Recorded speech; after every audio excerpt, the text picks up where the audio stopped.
So what do people in Scotland need to know about poverty? Well, firstly, that it's far too high. About 1 million people in Scotland live in poverty, and about a quarter of those are children. And those kind of shocking facts are why people are feeling a bit left behind by politics at the moment, that they don't feel like they're being listened to.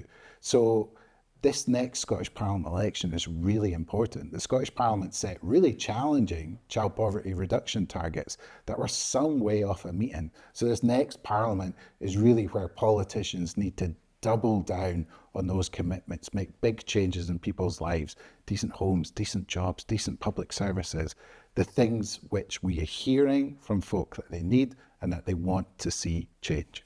Those are really devastating statistics. So what can decision makers do to make the economy better for everybody in Scotland? Well, I think a big change that we've seen over the last few years is that in-work poverty is becoming much more common. Almost 3/4 of children in poverty are in a household where someone's working. So we really need to look at how the workplace is working. And it's not for a lot of people, not getting enough hours, not getting paid enough, and there's not enough flexibility, particularly for women. We're often excluded from a decent income because of a lack of flexibility from their employer, but also things which a government can have direct impacts on, like having childcare there for people when they need it, so that their kids get a good experience in there and they are able to bring home a decent wage from work.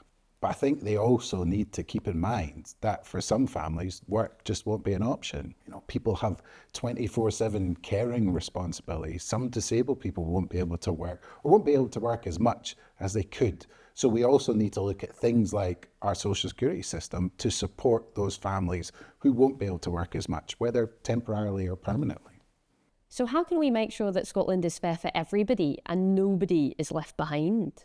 The cornerstone of that is our social security system. It should be there for all of us if life trips us up, as it inevitably does.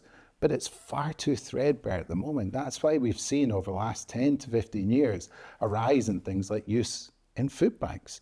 Hunger has no place in our society, and this has come about through the withering of our social security system by politicians. That's something they can and should reverse. But we also need to acknowledge that there are families at greater risk of poverty within our society. Single parent families, families where somebody's disabled, and for minority ethnic households, around half of all children growing up in those households are in poverty. That is shocking, and our politicians need to do something about it. And they need to think about that, particularly around those families. So for single parents, it might be about more flexible childcare. For disabled people, it might be about social care, it might be about childcare as well, but really employers have an important role to play there about being more flexible. But also those families will often rely on the social security system. As I've said already, it needs to be more adequate and it needs to look at those families in particular. So it's clear that our social security system is really important, but we also hear that other public services are also on their knees. So what can we do to make sure that the public services are there for everybody? I think that's right. We need to think about our public services a bit differently, to be honest. Often our public services are not the best where they're needed the most in our communities who have the highest level of need. And if we want to really drive down poverty, that's something we need to reverse. So we need to look at communities which are struggling at the moment and what does the childcare system look like for them? What's the social care system look like? How is their transport connectivity all coming together? We know that people need a decent income, but they also need decent public services around them. And that's one of the big challenges that our politicians will face going into this election. They need to turn that around because those are the kind of things that people are worried about. So you mentioned that there are some big challenges facing Scotland. What gives you hope that we can turn it around? Firstly, we have seen some progress here in Scotland. Things like the Scottish Child Payment mean that we predict that Scotland will be the only part of the UK that sees falling child poverty over the next few years. But we have to do better than that.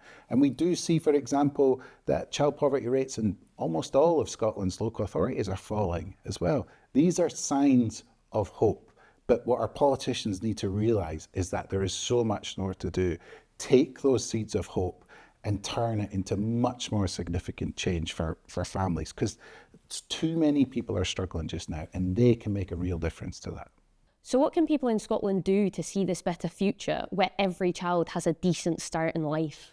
Well, we're already seeing over 200 organisations come together in the campaign Scotland Demands Better, which is us telling our politicians together with our voices in chorus that we think Scotland can do better, that everyone deserves a warm, affordable home, a job that can help them pay the bills, and public services that are there for them when we need it. That, frankly, isn't too much to ask, is it? And I think, particularly when we look at child poverty, investing in our children today is a guarantee of a better future for all of us. That's why we demand better. We believe we can deliver better. And that's why I think things will get better. And if people want to get involved, there's lots of things that they can do. They can bother their local politicians, bother candidates in the next election, look for local third sector charities they might be able to get involved in. Because when we come together, when we collect together, our voices are louder, our voices are more powerful, and that's where we can really make change happen.